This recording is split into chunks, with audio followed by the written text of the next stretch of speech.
Pernahkah Anda bertanya-tanya, apa yang sebenarnya terjadi ketika semangat kerja yang dulu membara perlahan-lahan meredup? Kita sering kali melihatnya, namun jarang sekali memahaminya secara mendalam. Mari kita telusuri kisah ini, sebuah cerminan dari fenomena yang semakin umum terjadi di dunia kerja modern. Jam di dinding menunjukkan tepat pukul 5 sore. Adi, dengan tatapan kosong, menatap layar komputernya yang sebentar lagi akan mati. Tidak ada lagi semangat yang tersisa, hanya rutinitas yang harus diselesaikan. Pikirannya melayang sejenak ke masa lalu. Terbayang sosok Adi yang lebih muda, penuh energi, dengan mata berbinar di setiap sesi rapat. Tangannya tak pernah lelah teracung, mengajukan ide-ide cemerlang, dan selalu menjadi yang pertama menawarkan bantuan. Ia adalah definisi dari seorang karyawan yang berdedikasi. Namun, gambaran itu terasa begitu jauh sekarang. Kembali ke masa kini, tanpa ragu, Adi menutup laptopnya. Di sekelilingnya, rekan-rekan kerja masih sibuk dengan tumpukan dokumen dan panggilan telepon yang tak kunjung usai. Adi hanya melenggang pergi, meninggalkan hiruk-pikuk kantor di belakangnya. Ini bukan lagi tentang lari dari tanggung jawab, melainkan sebuah keputusan sadar untuk berhenti memberikan lebih dari yang diminta.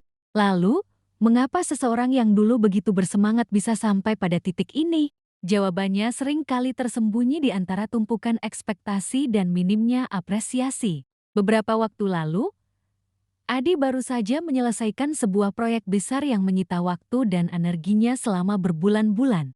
Ia berharap usahanya akan dihargai. Namun, yang ia dapatkan hanyalah respon singkat dari manajernya melalui pesan teks, "Oke, terima kasih." Tidak ada pujian, tidak ada pengakuan, hanya sebuah konfirmasi dingin bahwa tugasnya telah selesai.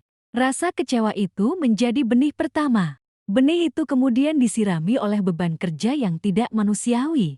Adegan lain menunjukkan meja Adi yang selalu penuh dengan pekerjaan tambahan, memaksanya bekerja lembur hingga larut malam, mengorbankan waktu istirahat dan kehidupan pribadinya. Suara kelelahan dan rasa tidak dihargai inilah yang kita kenal sebagai burnout, sebuah kondisi yang mendorong seseorang untuk menarik diri secara emosional dari pekerjaannya. Fenomena menarik diri inilah yang sering disebut silent quitting. Wujudnya bukanlah pengunduran diri secara harfiah, melainkan sebuah pergeseran mental. Adi tidak lagi going the extra mile. Ia kini hanya melakukan tugas-tugas yang tertera jelas dalam deskripsi pekerjaannya, tidak kurang dan tidak lebih. Ketika seorang rekan mengajaknya untuk mengikuti rapat di luar jam kerja, Adi dengan sopan menolaknya. "Maaf, saya sudah ada agenda pribadi setelah ini." Ia tidak lagi merasa bersalah karena memprioritaskan dirinya sendiri. Energi yang dulu ia curahkan sepenuhnya untuk pekerjaan, kini dialihkan ke hal-hal yang benar-benar memberinya kebahagiaan. Di rumah, ia kembali memetik gitar, memainkan melodi yang telah lama ia lupakan. Di akhir pekan, ia lebih sering bertemu teman-teman, tertawa lepas, dan berolahraga hingga keringat membasahi tubuhnya.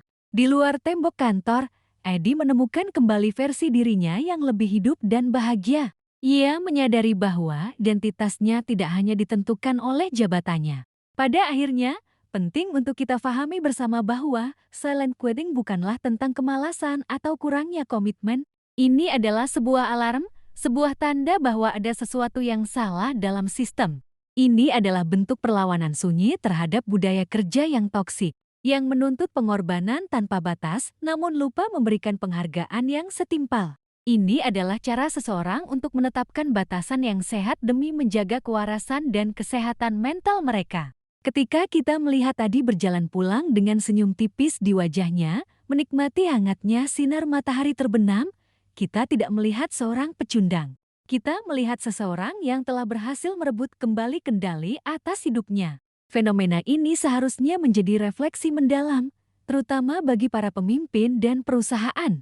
Sudah saatnya kita bergerak melampaui retorika tentang keluarga di tempat kerja dan mulai membangun budaya yang benar-benar menghargai keseimbangan hidup.